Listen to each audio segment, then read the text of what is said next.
ఇవాళ 10,017 ఇండ్లు కూలగొడతా అని చెప్పి ఇది గవర్నమెంట్ ఇచ్చిన గెజిట్ నోటిఫికేషన్.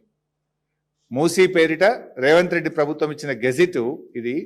10,017 ఇండ్లు కూలగొడతాము, 3,279 ఎకరాల భూమిని సేకరిస్తాము అని ఇది రేవంత్ రెడ్డి ప్రభుత్వం ఇచ్చినటువంటి గెజిట్.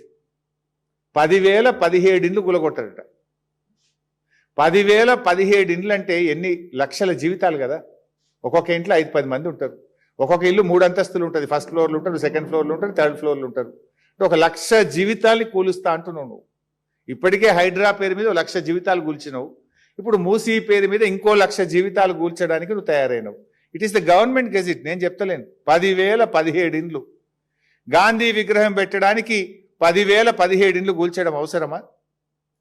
మూసీ నదిని శుద్ధి చేయడానికి ఈ 10,017 ఇండ్లు కూల్చడం అవసరమా? మూసీ శుద్ధి చేయడానికి ఈ 3,279 ఎకరాల భూసేకరణ అవసరమా? అరే మీరు అవసరమా అంటున్నారేంది సారు? స్వయంగా గాంధీ తాతే వచ్చి కాంగ్రెస్ సర్కార్కు చెవుల చెప్పిపోయిండు అన్నట్టు పనులు చేస్తుంటే గాంధీ తాత ఏమన్నా ఈ దేశం కోసం పోరాటం చేసిండా? మన దేశం పబ్లిక్ తిప్పలు వస్తే కట్టె పట్టుకొని తిరిగిండా? నా పబ్లిక్ బట్టలు లేకుండా బతుకుతున్నారు, గసొంటిది నాకెందుకు బట్టలని గోషి పెట్టుకొని పోరాటం చేసిండా? ఎవరు ఎక్కడ పోయినా కోటు మీద కోట వేసుకొని కోట్లు వెనకేసుకున్నాడు. పబ్లిక్ చచ్చినా మంచిదే, వాళ్ళకి ఇండ్లు వాకిళ్ళు లేకున్నా మంచిదే, కానీ నాకు విగ్రహాలు కట్టాలి, పబ్లిక్ కన్నీళ్లతోని నా కాళ్ళు కడగాలన్నట్టు కోరుకున్నాడు. అదే ముచ్చట సీఎం రేవంత్ రెడ్డి సారు చెవుల చెప్పినట్టు అందుకే 1,000 ఇండ్లు కూలగొట్టే గెజిట్ తీసుకొచ్చిండు సీఎం సారు. లక్షల జీవితాలను రోడ్డు మీదే ఇస్తున్నాడు.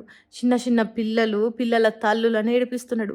మూసీ నది చుట్టుపక్కల 3,279 ఎకరాలు కావాలని గాంధీ తాత కోరితేనే ఇట్లా చేస్తున్నాడు తప్ప రేవంత్ రెడ్డి సార్ తప్పు ఏం లేదు. గాంధీ తాత తన మనసులో ఉన్న మాట రేవంత్ రెడ్డి సార్కి చెప్పకుంటే అసలు మూసీ సుందరీకరణ జోలికి రాకపోతుండే. పబ్లిక్ ఏడుస్తుంటే గాంధీ తాత విగ్రహం నవ్వుకుంటూ ఆనందపడుతుంది, ఎంజాయ్ చేస్తుంది. అందుకే సీఎం రేవంత్ రెడ్డి మస్తు కష్టపడి మూసీ సుందరీకరణ చేస్తున్నాడు. మరి లేకుంటే ఏంది? పబ్లిక్ను బాధ పెట్టి విగ్రహాలు కట్టమన్నాడా గాంధీ తాత? ఏం సర్కారో ఏమో, జనం ఏడవైనా పర్వాలేదు, మేము అనుకున్నది చేయాలన్నట్టు జనాన్ని తిప్పల పెడుతున్నాడు.